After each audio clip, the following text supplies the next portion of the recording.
All right, hello everybody. Welcome to this weekend market analysis. I hope you are staying safe out there. Hopefully, this will pass as well. We're going to get over the coronavirus pandemic, and the market will, of course, come back to normalcy, where we will have our normal market volume. Okay. All right, evidently, last week was quite a bit of normal trading week, a very volatile price action, so much uncertainty in the air as price continue to find clear headway, clear market direction. The low volume market was evident in most of those pairs, making them very difficult to trade. Okay, without any waste of time, let's just quickly look into the Forex Factory economical calendar to see those high impact news announcements that are scheduled for this upcoming trading week. All right, so we have quite a few high impact news announcements here, and most prominent amongst them are the FOMC from the American dollar axis on Wednesday. Then we have the employment claims from the American dollar axis as well on Wednesday. At any rate, you want to keep all of these high impact news announcement for this week on your notepad, and be careful not to trade. Not to be caught up in those news announcements. Don't forget the interest rate coming from the euro axis. That is also another heavyweight high impact news announcement to be released on Thursday. Okay.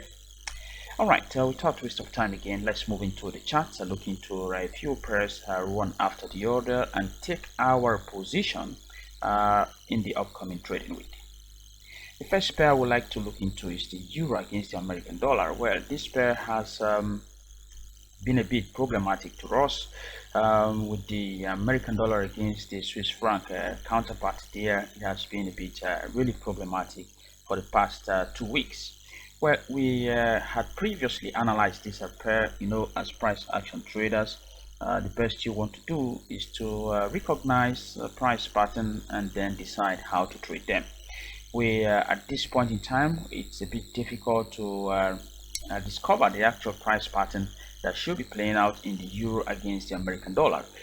This was the only line that we had, and if you remember in our last review, we talked about this line not being a very valid line, and as well you can see how price has just been trying to respect that line, but it is not working out. All right, so we expect to see a new pattern formation anywhere from here. All right, anywhere from here we expect to see a new pattern formation in the euro against the American dollar. So what we are anticipating right now is that we may be having maybe an expanding triangle. We got you can see how this top has been very harmonic here. Okay, and this bottom here, of course, you can see how price reacted off that areas of last week. That is to say, we have some level of support around that area. So for the euro against the American dollar, this is the pattern that we are expecting going forward. An expanding triangle. The price will again push to the upside around that axis. All right, so not forgetting this level of resistance, we can also keep a line right there. That's a resistance and a point, of course, a point of confluence, and so we may want to place a level there. We just keep a line there for us to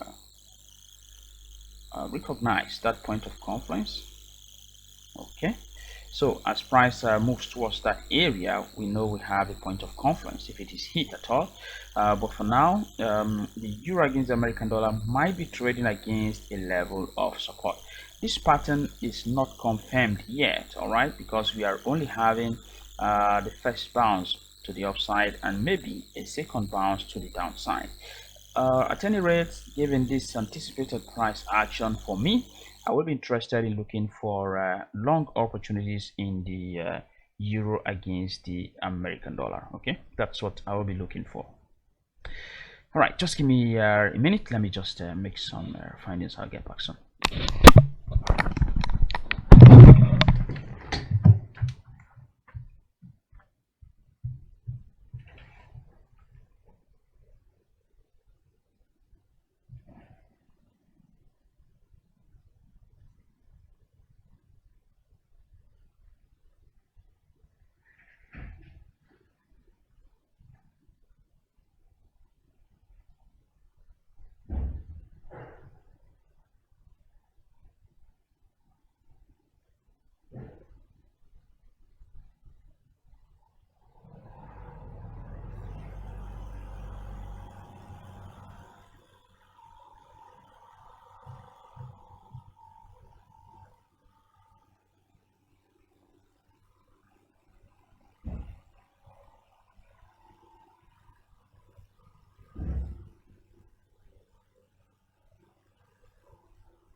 All right, sorry about that hitch. Just had to fix something here. All right, let's proceed. So for the euro against the American dollar, the summary here is that price may likely be pushing to the upside. So we'll be more interested in long opportunities than short.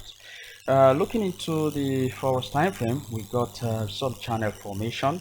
You can see how price kept swinging up and down within the channel, and of course the overall price direction in this type of action should be to the upside. All right, so you should be careful hitting on your sell button in the euro against the American dollar. The price action here is no different from the American dollar against the Swiss franc. You can also see that in the daily time frame we got that very weak trend line like we got in the euro against the American dollar, and now price is just sideways, no clear hint. And of course, as we have in the euro against the American dollar, we'll be having possibly a range. Let's say range here. Let me just keep this right here. Okay, then okay, now quite some different price action here in the American dollar against the Swiss franc. But at any rate, this confirms the fact that the euro against the American dollar would also have bounced against a level of support. Now for the American dollar against the Swiss franc is a level of resistance. We can keep a range here for this pair, American dollar against the Swiss franc, and as you can see that reaction there, we expect to see more downside. Okay, just like the euro against the American dollar in the Forex time frame, you can also see a channel formation. These are highly positive correlated pairs.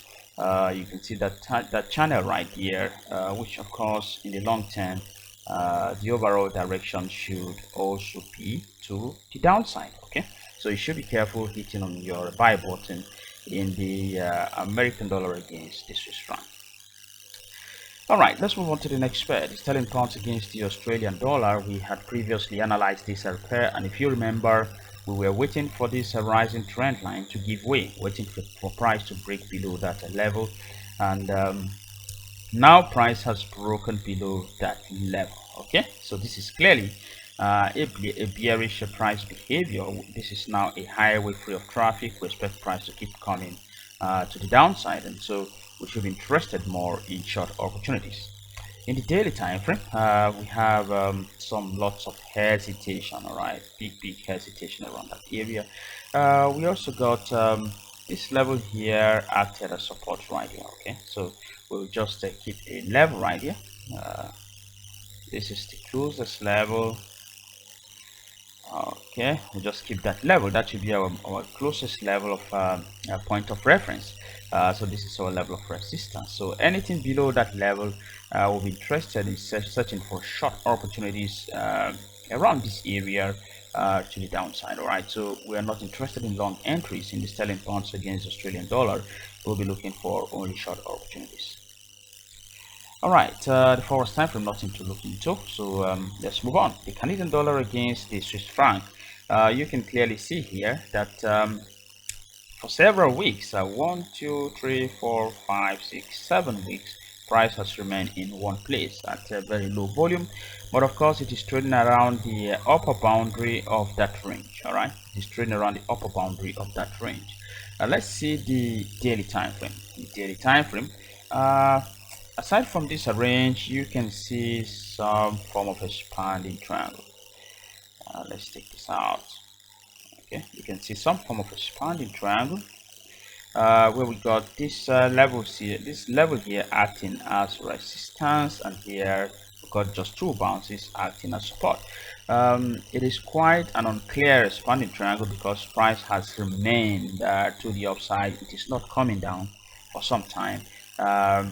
We don't know if it's gonna drop. All right, but you just need to be careful, bearing in mind the price is trading around the upper boundary of that resistance zone.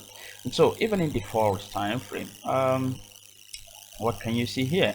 Well, you can clearly see that we have this sort of expanding triangle that led to the upside, and we can have leg to the downside, which is of course the support level. So that swing up, swing down, swing up is expected that price should come to the downside. So we need to, if you're looking to trade this triangle, well, follow your trading strategy, then you should be looking for opportunities all the way to this area. Okay. All right, let's move on to the next one. Before I go to the next one, bear in mind that this is a sign of market confusion. So anything can happen around that area if you are trading within the spanning triangle. The euro against the Japanese yen, I just want to show you here in the weekly time frame. The price is trading around a key level of weekly support. All right, and this candle here is more of a hint that the next move should be to the upside. And so if you're trading here, well, this is the time you need to wait for. You don't need to be hitting on your sell button anymore. You need to be patient because the price seems to have hit that level of support and is very likely going to push to the upside.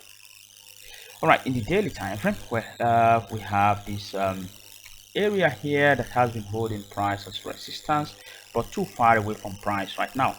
We got this sort of a trend, all right, a very steep one. So we'll just keep that level, a steep trend line. Keep it here, okay. You can see how price has been bouncing off that area, so we are just going to keep that level.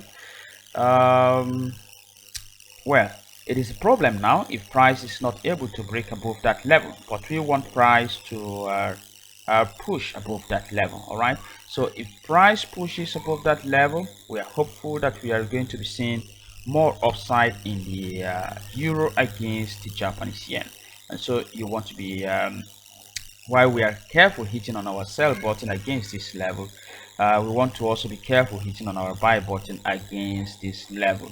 But based on the technical picture, we're likely going to be seeing more upside in the euro against the Japanese yen.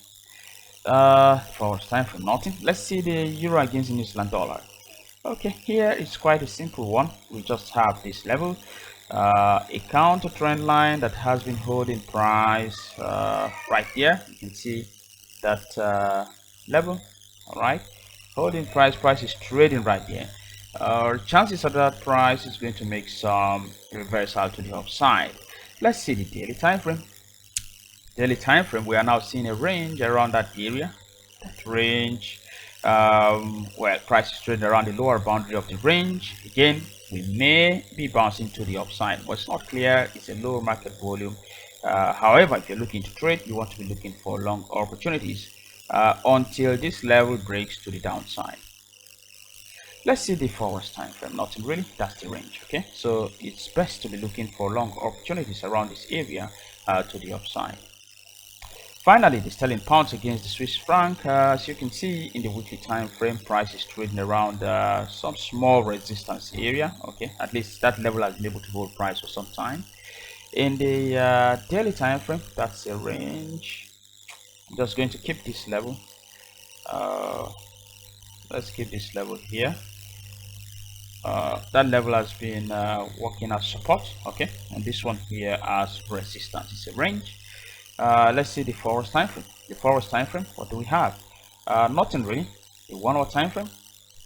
Okay, the rising trend line has now given way. So we have that 24 hours congestion box after this uptrend. So we're just going to mark that congestion box.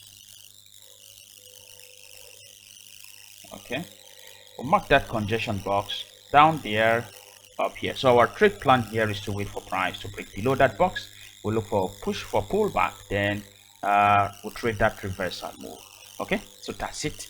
That's basically all in this review. Thanks for watching. If you have questions or contributions, please feel free send them across to us, and we'll be very happy to respond to them. I'm wishing you a profitable trading week ahead. I am sure we'll get more trades this time around.